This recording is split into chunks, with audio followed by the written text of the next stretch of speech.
Breaking news for your home. Wayday is here. It's Wayfair's big sale, where you can score the best deals in home, like up to 80% off with free shipping on everything. Plus surprise flash deals all Wayday long.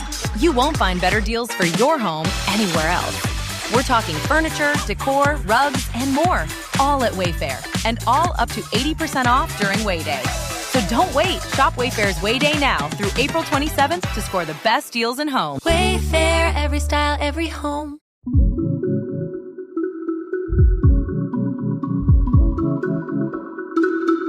Hello everyone, and welcome back to another episode of Brains at Work, designing work for every brain. I'm Carla, your host. I work with people and organizations to change the way we work, one neuron at a time. And today we are going to destroy another urban myth. Aren't we all a little bit neurodivergent? No. And I could finish the episode like that. But because I'm kind, I'm going to explain you why. Okay? Perfect. So what we have to understand is that we cannot be all a bit neurodivergent. In the same way, we cannot be all a little bit pregnant. It's a binary type of thing. Either is yes or is no. And how does this come? Well, I'm going to give you a little task. Choose 3 objects you have on your desk or around you, and now you build up a shape with these 3. Let's say you have 3 pens. You build up a triangle. And that's the neurotypical brain. Let's call it this way. Now you take the same 3 elements and you build something else out of them. For example, a letter U. Now this is a neurodivergent brain. You see what I mean? Exact same components, different shapes, which result outside of the body in different functioning, in different behaviors that we can observe. For example, there are some very huge stereotypes around autism when you see people moving in repetitive way in movies. For example, kids that are, tapping on their head. Voila, that's stimming. And that's one of the observable behavior that are the coping mechanism of an internal difficulty, the one of regulating your self-emotions. So that's one thing, one observable thing that relates to an internal diversity. That's what it means. Now that you have understood how things come together, you also have, you should have clear in your mind that no, we cannot be all a little bit divergent. I'm going to give you the benefit of the doubt, all right? I think that when you say out loud something like that, what you really mean is that you are also in troubles sometimes for the same things that a neurodivergent struggles with.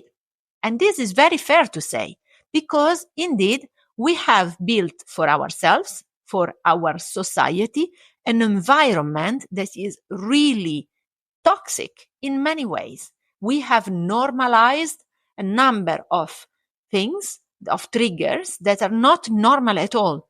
Living under speed, living under constant stress, this floods cortisol in our system, and the result of so much cortisol is being defensive, being tense, a failure of the immune systems that leads to more sickness. It's a disruption in our attention, is the inability to focus on one task at the time. These are common struggles that we all go through, whether we are neurodiverse or not. And this is fair enough to say. But please, language is extremely important. When you say, no, we are all a little bit divergent. First, this is banalizing the reality of someone else who is effectively struggling with those things, and not one struggle at the time, like you may experience, but multiple struggles at the time, which makes their life barely possible. Okay? So this is very important to frame this correctly. You cannot say this because this is diminishing the life experience of someone else, and is not making you look a little bit smarter or more inclusive for that sake. Absolutely not. You are looking like someone who is non-informed. What I want to say today very clearly is that no, we cannot be all a little bit of something. Either you are or you are not.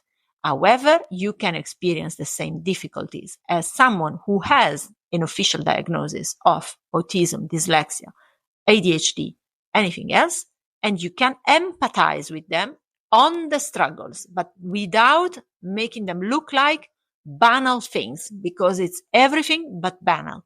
And I really hope this is clear, because it really changes the way you interact, the level of trust and credibility you establish with the people around you. It's really important, especially if you are a manager, somebody sitting in the C-suite, somebody who is in touch with a lot of people and is managing a team and has to lead by example. Give the right one. If you like today, please hit the follow button. I will see you in the next episode. Bye.